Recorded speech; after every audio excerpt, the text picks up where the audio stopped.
Good morning, Highlands Presbyterian. Today is January 24th, and we're talking about James Bond today. But first, we're going to root in the book of James, chapter 4, starting in verse 6. But God gives more grace. Therefore, it says, God opposes the proud, but gives grace to the humble. Submit yourselves, therefore, to God. Resist the devil, and he will flee from you. Draw near to God, and he will draw near to you. Cleanse your hands, you sinners. Purify your hearts, you double-minded. Be wretched and mourn and weep. Let your laughter be turned to mourning, your joy to gloom. Humble yourselves before the Lord, and he will exalt you. This is the word of the Lord. Thanks be to God. So I dearly miss baseball season. I count the first day of spring as when pitchers and catchers report, which is often in mid-February. And I need that, especially being in Ohio when the days can be gray and dreary and you haven't seen the sun for a week.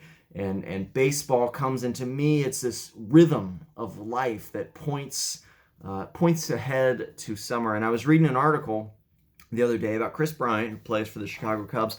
And they were asking him if he had joy on the field. And he said no. He said he started to wonder why he was playing, and he talked about remembering when he was a kid and he hit a home run and he was running around the bases and his dad picked him up before he even got to home plate, and there was this such sense of joy, and he said he wanted to get back to that. He had that memory of joy, but he wasn't experiencing it now. And I thought that was so powerful because it's so easy from the outside to look at his life. He's getting paid tens of millions of dollars to play baseball and to say, oh, if I had that life, that would be the most joy ever and I would never experience sadness. But we know, right? It's easy to look at somebody else's life and think that. But when you are on the inside, you see the troubles that everyone else doesn't always see. That things aren't always perfect. And we've learned sometimes tragically that people who we would expect to have these perfect lives experience this deep sense of sorrow, this weariness with life. That everyone goes through struggles, no matter how perfect a life may look from the outside. And we have to remember that. And so there is a word for this weariness of the heart, this ancient word. It's called accidie, and it comes from a Greek word, and it refers to soldiers who, after the battle, had this intense weariness, and they didn't even take the time to bury the dead on the battlefield after the battle. They have lost their passion. They've lost their spirit. Right? There's no joy. There's no faith left. What remains is indifference. One of the COVID symptoms, right, is the loss of taste, the loss of smell for food. And so eating is sort of this bland and mechanical experience. And this is sort of the same thing, except it's a symptom of the heart, that life has sort of become this bland and mechanical action, and there's a weariness that overlays everything. And I came across this in a book by Benjamin Pratt on Ian Fleming and James Bond and the 7 Deadly Sins. And Ian Fleming, who wrote the James Bond series, had this interest in the 7 Deadly Sins. He put a little book collection of writings, essays together on them, and wrote the foreword to it. And Pratt plays around with the idea that James Bond's name is rooted in James, a bondservant of Jesus Christ. And the idea is that James Bond, the villains he faces, often embody the 7 Deadly Sins in different ways. You know, as showing the Bond movies in church might not be the best idea. We won't explore this in detail, but that accidie, that loss of joy, that indifference towards life was considered to be the root of so many other sins, right? It's what happens when dreams die, when life doesn't turn out the way we want it to. I would imagine, especially in places like Washington, D.C. or Los Angeles, these centers of power are very common with this, right? That people show up and they think they're going to change the world, only to discover that it's often the world that changes them But that's not just in Washington. That's not just in LA, right? That happens across the country, around the world. Like maybe you've experienced that. You set out to change the world. You set out to change something. And over time, a sense of disillusionment can can take root, right? You can feel like a candle that is buffeted by the wind and the wax is building up. And there are all of these reasons to just snuff out. And sometimes that light gets so low, right? The world in 2020, especially under lockdown, there's a sense of weariness, a sapping of joy and energy, where it was often so hard to go forward, right? And Fleming's thought was that this accidie, it led to other sins, right? When we feel tired and dead inside, we do things to make ourselves feel alive. And that's when we think of the 7 deadly sins, right? You think of gluttony or lust or these experiences that you seek out to try to make yourself feel alive, or covetousness, right? Retail therapy, you buy things thinking those things will make you feel more alive, will make you feel better. And so there are these kind of short-term solutions that you grab onto to reanimate the self. Right? There's other ways we try and numb the pain. Right? We have a few choices, right? What do we do when we find ourselves in this place? Maybe you've been there and worked your way out. Maybe you've been there and lucked your way out. Maybe you're there now.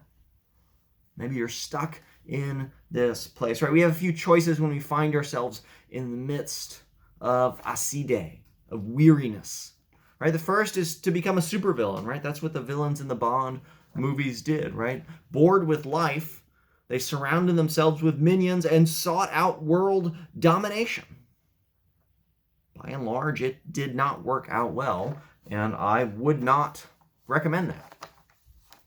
And so there are a few other choices.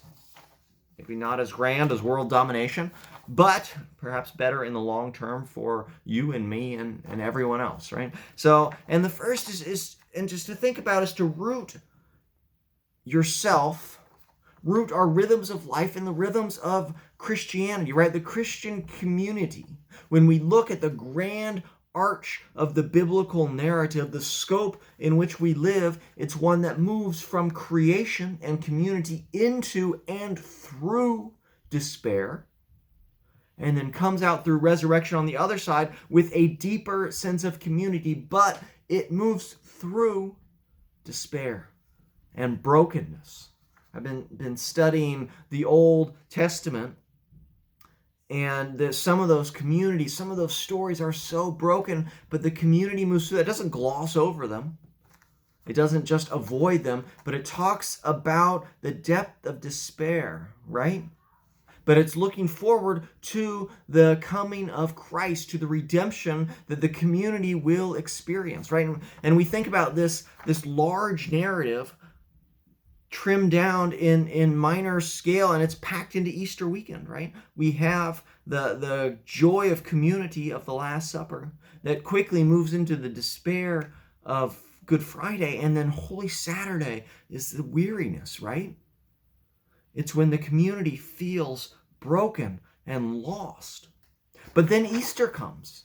Easter comes and the women go to the tomb and they see this incredible thing and they bring that good news to the community. There are these emissaries that discover that hope is real, and they bring that back to the community, and then the community at large is animated and energized, and then they go out and Pentecost happens and the church begins to spread, and it spreads through every country and the known world, and still looking forward in hope. And so that is sort of the small scale, but that is the rhythm of Christianity. And so it's a bigger rhythm that we often find imitated in our lives. We find this over and over again in the 51st Psalm, right? This penitential psalm written by David after he's been confronted with the sins of murder and adultery.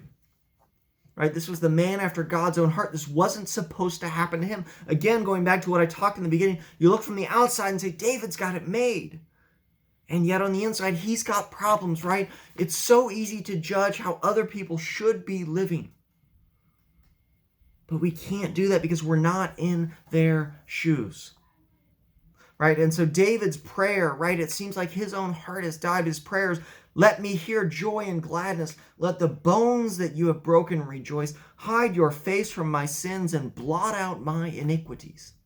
Create in me a clean heart, O God. Renew a right spirit within me. Restore to me the joy of your salvation and uphold me with the willing spirit. He wants God to restore the sense of joy within him. Create in me a clean heart, right? This is the prayer of the weary and broken heart, for renewal, for rejuvenation to come from the outside.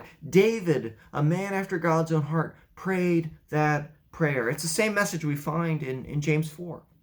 Right? It doesn't deny the reality of sin and brokenness that often leads us to places of despair and disappointment. Right? It can easily be our own sinful choices, as David's were, that lead us to these places.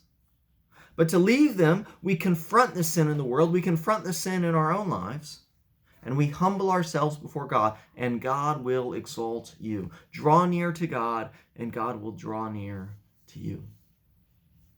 Right? And so if you're experiencing this accidie, this indifference, this despair, it is part of life. It's not a sign that God has forgotten you. It is a symptom of the presence of sin around us, a symptom of the presence of sin within us, between us. It's not something where hope is permanently lost. It's just that you are in the valley and the walls are high. And it's hard to see the horizon. It's challenging to see the light. And in these times, I hope you remember the line from the 23rd Psalm. Yea, though I walk through the valley of the shadow of death, I will fear no evil. For you are with me, your rod and your staff, they comfort me, right? The 139th Psalm says that God is with us even if we descend to the depths, O Lord, you are there. Romans 8, nothing shall separate us from the love of God. So if you are indifferent, if you feel forgotten, know that God has not forgotten you. You don't have to seek God out in such a way of trying to go and find God. Just trust that God is there, even as you're working through this, as you're pressing through this. Joy may feel a long way off. I acknowledge that. I know that. But if we start with the simple reality that God is with us, even in the midst of our weariest days, perhaps that is enough to help us move forward, inch by inch, little by little. And if you're struggling with this, speak up. Reach out. I've struggled with it.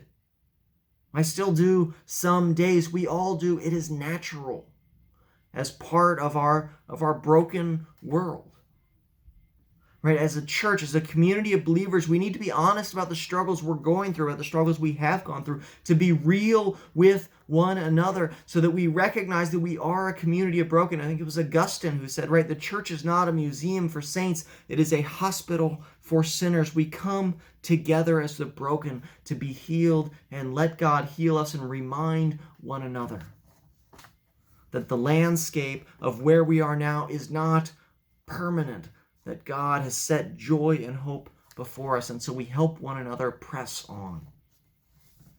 And finally, I just want to conclude with a thought that Dallas Willard, a philosopher and theologian, says that he's never known anyone who questioned their purpose in life who was caught up living a life of service to others. Right? When we actively serve, we're stepping out of ourselves and we're engaging with God's larger overall mission in the world, God's ongoing work of building God's kingdom. And so by being involved in service, we're stepping into that purpose of God sending the church out into the world. And that animates us because then we see ourselves as part of something larger and we connect with this overarching purpose.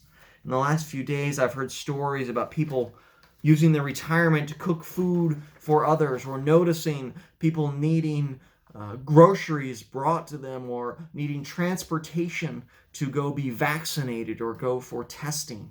Right? And these are things that we can do, that we can engage with. There are countless ways to serve, and the needs are more than ever in this day and age.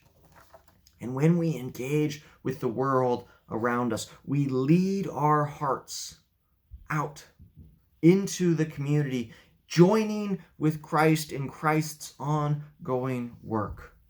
And we find ourselves reanimated, lost in wonder, love, and praise, is the way the old hymn puts it. May we lose ourselves in that, and in so doing overcome whatever sense of weariness we may encounter along the way.